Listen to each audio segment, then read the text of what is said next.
Para Pindah, selamat malam. Kita jumpa lagi dalam program Kalam, Kupas Alkitab Selasa Malam.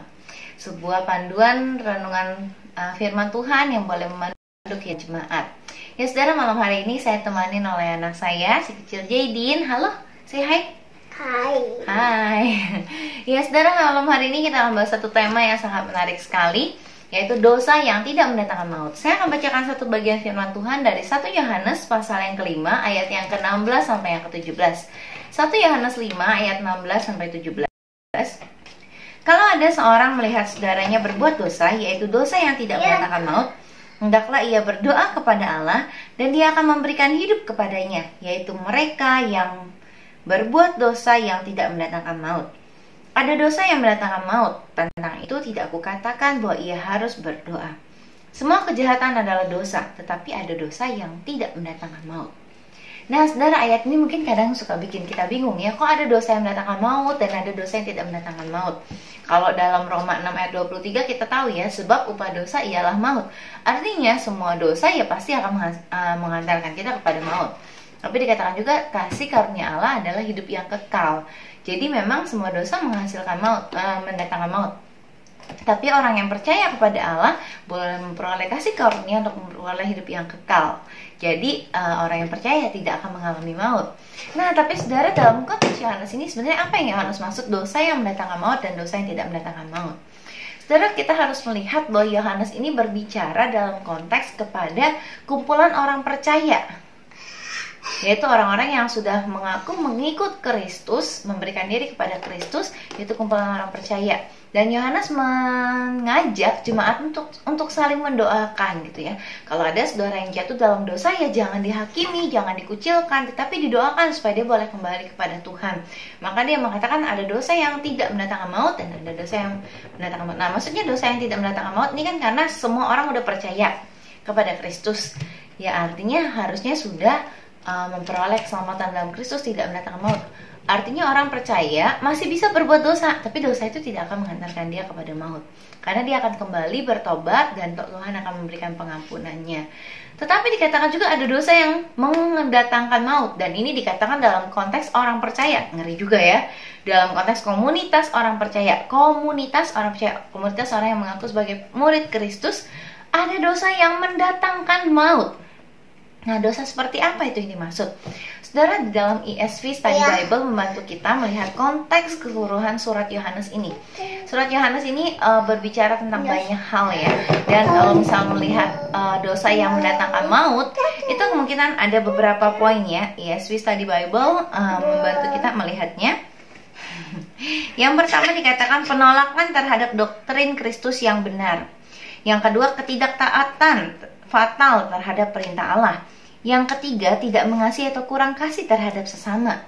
Dan yang keempat, segala indikasi tidak adanya iman yang menyelamatkan. Jadi dari poin-poin ini mau melihat, ini kemungkinan berdasarkan pemaparan Yohanes dalam suratnya, hal-hal ini yang membuat orang dalam komunitas, walaupun dia dalam komunitas orang percaya, tetapi dia tidak memiliki iman yang sungguh-sungguh kepada Allah, iman yang menyelamatkan, tidak memiliki kasih terhadap sesama, tidak sungguh-sungguh mempraktekkan firman Tuhan. Artinya dia berbuat dosa tapi tidak diikuti dengan pertobatan. Dan orang-orang seperti ini dikatakan berbuat dosa yang mendatangkan maut. Kepada mereka Yohanes tidak menyarankan untuk mendoakan. Artinya ya bukan nggak boleh ya, bukan nggak boleh mendoakan, tapi tidak menyarankan dalam arti ya kita jangan maksa Tuhan untuk mengampuni orang yang memang tidak pernah mau bertobat gitu. Nah, saudara, kita kalau berbicara tentang dosa yang mendatangkan maut, kita juga mungkin ingat tentang perkataan Yesus ya dalam Injil Markus pasal yang ketiga ayat 29, bahwa menghujat Roh Kudus itu adalah dosa yang tidak akan diampuni, yaitu disebut sebagai dosa kekal, eternal sin.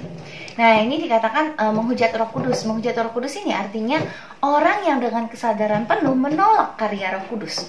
Dengan kesadaran penuh menolak karya Roh Kudus. Berarti orang tersebut menolak dengan kesadaran penuh, menolak untuk bertobat dan percaya kepada Kristus, karena pekerjaan Roh Kudus adalah mempertobatkan orang dan juga melahirbarukan. Nah, kalau dia menolak Roh Kudus, menghujat Roh Kudus, ya berarti dia menolak dengan sadar, menolak segala karya Roh Kudus untuk bertobat dan percaya kepada Kristus. Nah, orang-orang yang demikian dikatakan ya kita nggak bisa mendoakan mereka untuk diselamatkan karena memang mereka tidak mau ya untuk itu. Tapi ya kita nggak tahu dong orang seperti apa yang kita mungkin nggak tahu ya dengan detail. Kita nggak bisa menghakimi, oh orang ini melakukan dosa yang dosa yang mendatangkan maut, yang tidak akan diselamatkan gitu. Kita nggak bisa menghakimi seperti itu karena kita nggak tahu. Tapi secara konteks Yohanes mengingatkan bahwa ada dosa yang seperti itu, orang yang memang tidak mau bertobat, walaupun dia ada di dalam komunitas orang percaya, tapi dia tidak pernah sungguh-sungguh di dalam Kristus dan dia tidak pernah mau bertobat. Dan untuk orang-orang itu ya kita nggak bisa memaksa Tuhan untuk menyelamatkan mereka di dalam doa kita. Intinya kayak gitu. Ya saudara, kita juga mesti mengingat bahwa Yohanes ini membicarakan ini dalam konteks kehidupan sehari-hari jemaat ya, dalam komunitas orang percaya, dalam kehidupan sehari-hari jemaat. Diingatkan untuk boleh saling mendoakan. Jadi kalau ada saudara kita yang jatuh dalam dosa, ya kita bukan mengucilkan mereka atau menjauhi mereka, tapi mendoakan mereka agar mereka juga boleh kembali kepada Tuhan, bertobat kembali gitu ya. Dan ini kita jangan sampai bingung dan mencampur adukannya dari sudut pandang Allah. Kalau Tuhan kan jelas dalam kekekalan. Dalam kekekalan Allah sudah tahu siapa yang akan selamatkan, siapa yang tidak.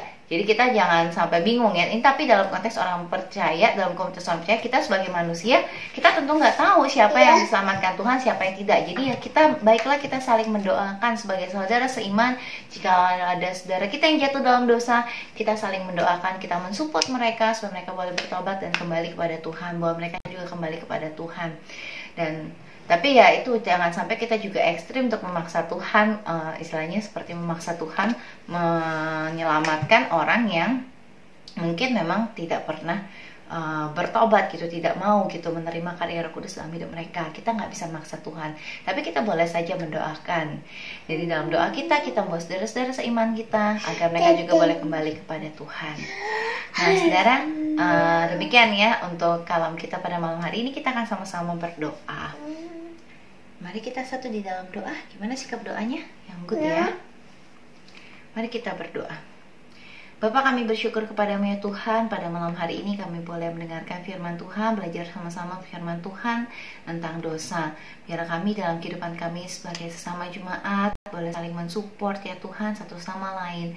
Dan khususnya pada malam hari ini kami mau berdoa bagi saudara-saudara kami yang mungkin sedang goyah imannya, yang mungkin sedang jauh daripada Tuhan, yang mungkin bahkan sudah mulai meninggalkan ibadah, mulai meninggalkan persekutuan, yang mungkin sedang bergumul dengan dosa-dosa tertentu dan begitu terikat di dalamnya.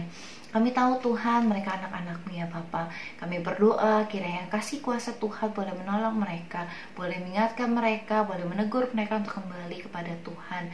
Kami juga berdoa sebagai saudara seiman, kiranya kehadiran kami juga bukan memojokkan bahkan mengucilkan mereka, tapi kehadiran kami justru membawa mereka boleh kembali dekat kepada Tuhan, boleh membawa mereka untuk merindukan kembali kasih Allah yang boleh melingkupi, yang boleh mengampuni semua kesalahan dan dosa mereka.